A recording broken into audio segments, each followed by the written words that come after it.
Hello friends, இன்றைக்கி ஒரு 1/2 kg choco sponge cake எப்படி நம்ம குக்கரில் செய்யலான்றது தான் பார்க்க போகிறோம். அதுக்கு 1/2 கப் மைதா, அதை இந்த மாதிரி லெவல் பண்ணிக்கலாம். கப் மெஷர்மெண்ட் ரொம்ப முக்கியம். 1/2 கப் மைதாவில் 1 டேபிள் ஸ்பூன் மைதா நான் எடுத்துடுறேன். டேபிள் ஸ்பூன் எடுக்கும் போதும் இந்த மாதிரி மெஷர்மெண்ட் கரெக்டாக எடுத்துடணும். இது கூடவே 1/2 teaspoon baking powder, 1/4 teaspoon baking soda, 3 table spoon cocoa powder.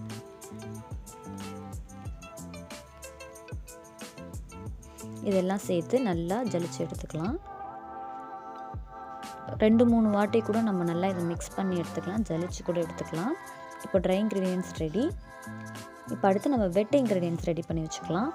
இப்போது 2 எக்கு, நார்மல் ரூம் டெம்பரேச்சரில் இருக்கணும் எக்கோட ஸ்மெல் போகிறதுக்காக நான் 1 pinch சால்ட் சேர்த்துருக்கேன்.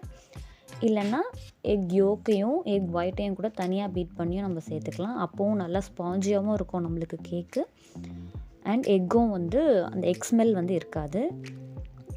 1/4 teaspoon வெனிலா எசன்ஸ், 1/2 கப் பொடிச்ச சர்க்கரை எடுத்துக்கலாம். எக் நல்லா நுர வர வரைக்கும் ஃபஸ்ட் லெவலில் பீட்டரை வச்சு பீட் பண்ணிவிட்டு கொஞ்சம் கொஞ்சமாக நான் பவுடர்ட் சுகர் சேர்த்து வச்சுக்கலாம். பொடிச்ச சர்க்கரை சேர்த்து நல்லா பீட் பண்ணி எடுத்துக்கலாம்.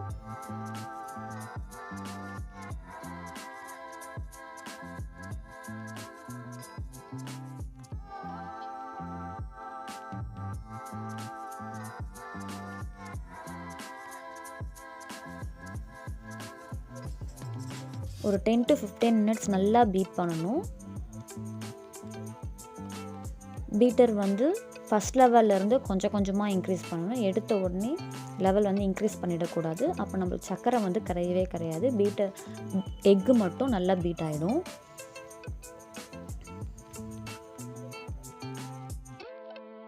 பீட்டரோட ஸ்பீடை கிராஜுவலாக தான் இன்க்ரீஸ் பண்ணணும்.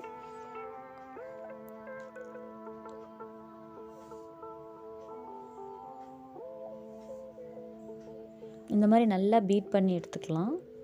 நல்லா ஃபோமியாக வரும், நல்லா பொங்கி வரும் எக்கு. நம்மளுக்கு பார்த்தாலே தெரியும். கொஞ்சம் ஸ்டிஃப் பீக்ஸும் வரா மாதிரி தெரியும். நல்லா பீட் பண்ணணும். 10 to 15 minutes மேலே கூட ஆகும். இப்போ இன்க்ரீஸ் பண்ணிக்கலாம். அடுத்த லெவல் நான் இன்க்ரீஸ் பண்ணிக்கிறேன். பீட்டரில் எல்லா சர்க்கரையும் போட்டாச்சு. இன்னுமே நல்லா பீட் பண்ணணும்.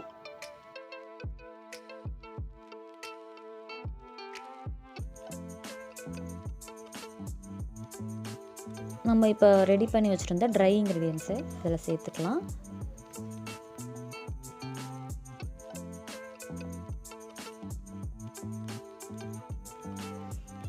கொஞ்சம் கொஞ்சமாக சேர்த்து இந்த மாதிரி கட் அண்ட் ஃபோல்ட் மெத்தடில் தான் நம்ம பீட் பண்ணணும்.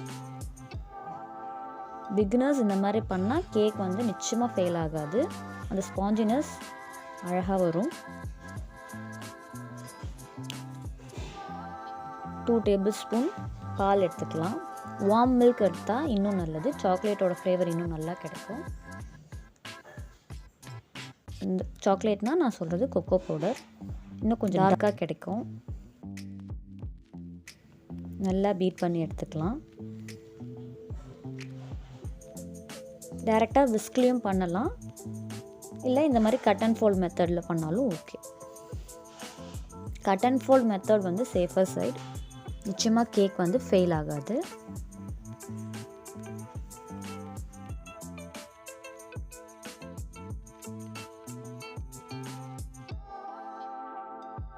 ஓவர் மிக்ஸ் பண்ணிடக்கூடாது.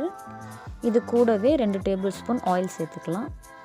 ஆயில் சேர்த்து இதை நான் குக்கரில் 20 to 25 minutes பேக் பண்ணி எடுத்தேன். ஆயில் சேர்த்த அப்புறம் ஓவர் மிக்ஸ் பண்ண வேண்டாம். 6 inch கேக் டின்னில் இந்த மாவை ஊற்றி குக்கரில் பேக் பண்ணி எடுத்துக்கிட்டேன். அவனாக இருந்ததுன்னா 10 minutes ப்ரீ ஹீட் பண்ண அவனில் 180 degree Celsius 20 to 25 minutes வச்சு எடுத்தால் கேக் ரெடி ஆகிடும். உள்ள பபிள்ஸ்க்கு இந்த மாதிரி நல்லா டேப் பண்ணி எடுத்துக்கலாம். ஒரு டூத் பிக் வச்சு இந்த மாதிரியும் செஞ்சு எடுத்துக்கலாம். இப்போது இதை நான் வந்து குக்கரில் 20 to 25 மினிட்ஸ் பேக் பண்ணி எடுத்துக்க போகிறேன். சாஃப்டான ஸ்பாஞ்சியான சாக்லேட் கேக் ரெடி ஆயிடுச்சு. இதை நம்ம ஃப்ராஸ்டிங் பண்ணி கேக் டெக்கரேஷன் பண்ணிக்கலாம். நான் இந்த கேக்கில் வந்து சாக்லேட் கனாஷ் ஊற்றி ஒரு மிரர் கிளேஸ் கேக் தான் செஞ்சுருந்தேன். இந்த வீடியோ பிடிச்சிருந்தா என் சேனலுக்கு சப்ஸ்கிரைப் பண்ணுங்கள். தேங்க்யூ.